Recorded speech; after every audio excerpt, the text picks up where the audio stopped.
You felt it before. That moment when someone you love is just gone. And you don't know what to do with your hands. You don't know where to look. The world keeps moving, but something inside you just stops. That feeling, that specific, horrible, all-consuming feeling, is one of the oldest things about you. Not just you. Every human who ever lived has felt it. For 300,000 years, people have lost people. Parents have buried children. Friends have sat beside bodies and not known what to say. Whole communities have gone quiet because someone who was supposed to be there wasn't. But here's what nobody ever asks. What did they actually do about it? Before funerals, before coffins, before religion, before priests, before headstones. When it was just a group of humans sitting in the dark after losing someone they loved, what did they do? The answer is going to change how you think about grief. And honestly, it might change how you think about yourself. Let's go back 60,000 years. A man died in what is now northern Iraq, inside a cave called Shanidar Cave. His people could have just left him there. That's what animals do.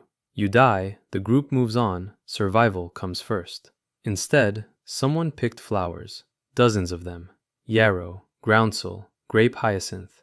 They were placed all around his body. Archaeologists found the pollen still there, tens of thousands of years later. Just think about that for a second.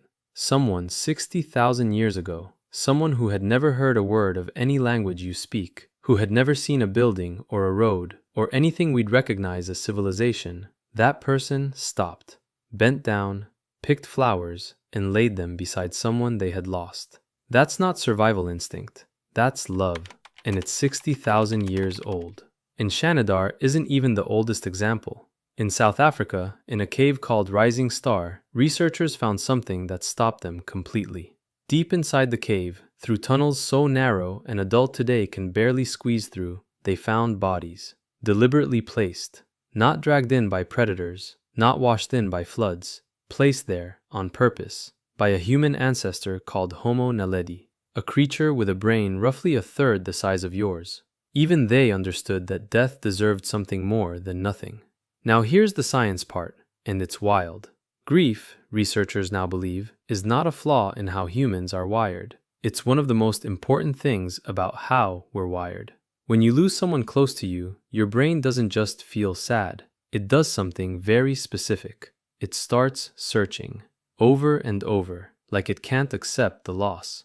The same brain circuits that fire when you're starving or desperately thirsty, those same circuits fire when you're grieving. Why?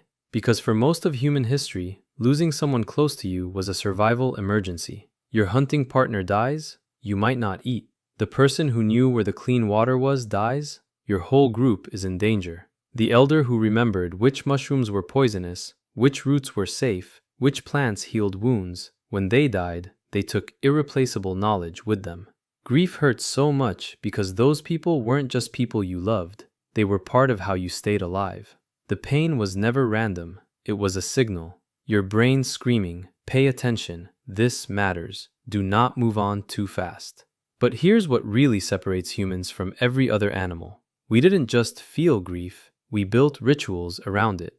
Think about what a burial actually requires you to understand. It requires you to know clearly that the person is gone and they are not coming back. That sounds obvious, but it isn't. A dog will wait by the door for years for an owner who died. A chimpanzee mother has been filmed carrying her dead baby for weeks, unable to let go. But a burial says something completely different. It says, I know you are gone. I know this is your body, but it isn't you anymore. And I'm still going to do something. Not because it helps you survive, but because you mattered.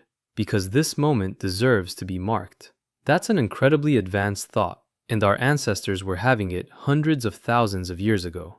In Russia, archaeologists found the graves of two children from 24,000 years ago. They were covered in thousands of tiny ivory beads, ornaments that would have taken months, maybe years to make, buried with children who would never wear them. Someone spent months making beautiful things just to put them in the ground, just to say, you deserve this. You were worth this effort. And then there was the fire.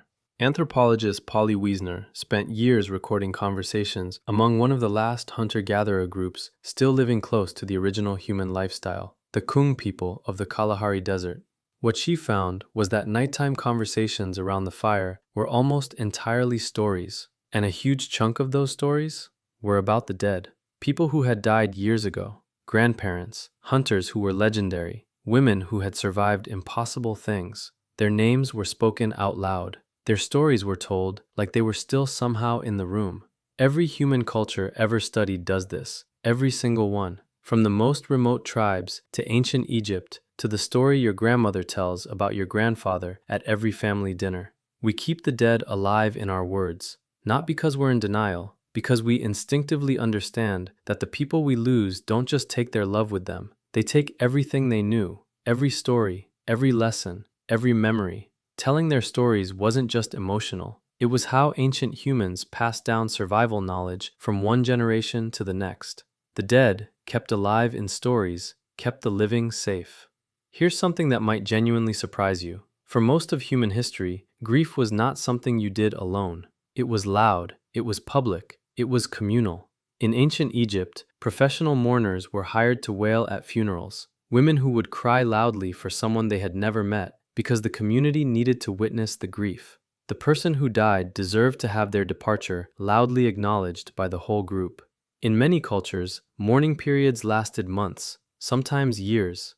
The whole community would change what they ate, what they wore, how they spoke, because losing one person was a loss for everyone, and everyone needed to feel it, together, out loud. Sitting alone in your room, crying quietly so nobody at work notices on Monday, telling people you're fine when you're not, that is a very modern, very unusual way to grieve. For 300,000 years, grief was a group activity. It was witnessed, it was shared. Because humans always understood what science is only just confirming. Grief processed together heals. Grief carried alone festers.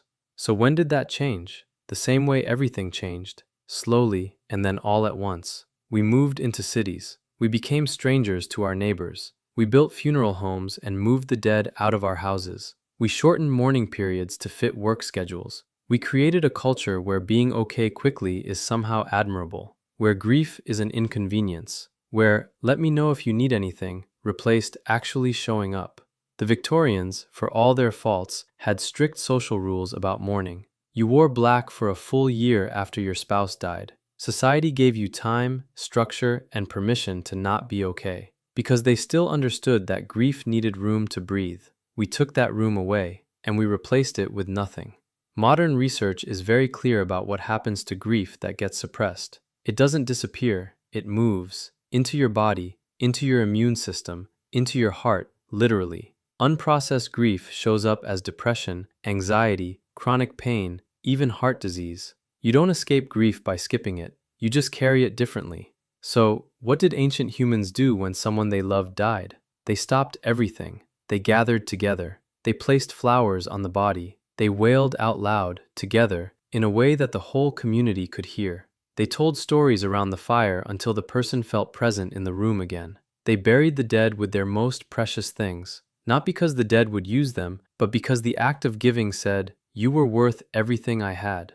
They painted handprints on cave walls, hundreds of them, side by side. "I was here, we were here." And they meant it as a message to everyone who came after. These people existed. These people were loved. They grieved without apology, without a timeline, without the pressure to be fine by the end of the week. For 300,000 years, humans understood something we keep having to relearn. Grief is not a sign that something is wrong with you. It is proof of how deeply you were connected to someone. It is love with nowhere left to go. And the flowers, the stories, the fire, the wailing, none of that was really for the person who died. It was for the people still living. It was how they reminded each other, this person was real, this loss is real, and what we had together, that was real too. We traded all of that for a 3-day bereavement policy, and most of us never even noticed what we lost.